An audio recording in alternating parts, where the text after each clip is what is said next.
তুমি কখনো ফেল হবে না, এটা তোমার আত্মবিশ্বাস না। তুমি আনস্টপেবল। শতবার পরাজিত হলেও তুমি আবার প্রচেষ্টা করবে, আর এটাই তোমার আত্মবিশ্বাস।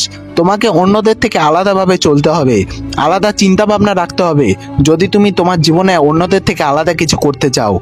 আজ থেকেই যদি তুমি নিজেকে পরিবর্তন করা শুরু করো, তাহলে আজই সেই দিন যেই দিন তোমার জীবনে পরিবর্তন আসতে শুরু হবে।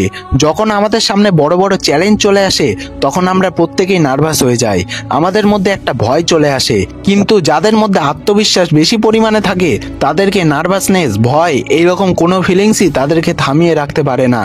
তুমি শক্তিশালী, তুমি যোগ্যবান, আর এই রকম আত্মবিশ্বাস তোমার মধ্যে তখনই আসবে যখন তুমি নিজেকে ভালোভাবে চিনতে শিখবে, যখন নিজেকে বুঝতে শিখবে যে তোমার মূল্য কি, তোমার ক্ষমতা কতটা। তুমি সর্বদা নিজেকে নিয়ে কনফিডেন্ট থাকো এবং বিশ্বাস করো যে তুমি একজন বিজয়ী। আর তোমার এই আত্মবিশ্বাস তোমাকে বানিয়ে তুলবে আনস্টপেবল, আনব্রেকেবল। আত্মবিশ্বাসীদের চিন্তাভাবনা এরম না যে তারা সবার থেকে ভালো। আত্মবিশ্বাসীরা সর্বদা এটাই উপলব্ধি করে নেয় যে তার কাছে এমন কোনো কারণ নেই যার জন্য সে অন্যের সাথে নিজের তুলনা করবে। সেলফ কনফিডেন্স এই জিনিসটি নিয়ে আমাদের মধ্যে সবচেয়ে বড় ভুল ধারণা যে তোমার মধ্যে স্পেশাল কিছু থাকতে হবে বা তোমাকে জীবনে সবসময় বড় কিছু করতে হবে, আর তার ফলেই তোমার মধ্যে সেলফ কনফিডেন্স আসবে। কিন্তু বাস্তবে সেলফ কনফিডেন্স হলো তোমার ভেতরের একটি বিশ্বাস, আর এই বিশ্বাসটি একমাত্র তখনই জেগে উঠবে যখন তুমি তোমার কাজটিকে বারবার করবে।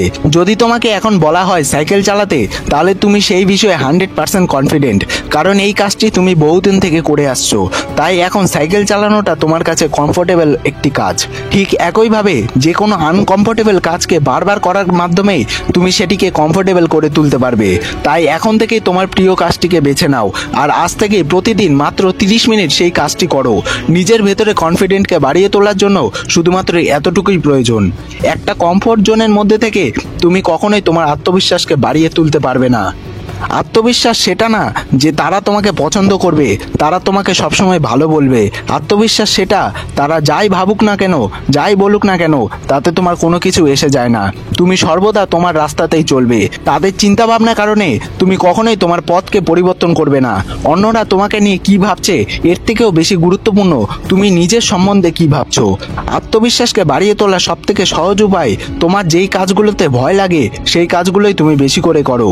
যেই কাজগুলোকে তোমার মধ্যে চ্যালেঞ্জিং মনে হয় সেই কাজগুলোকেই তুমি আরো বেশি করে করো।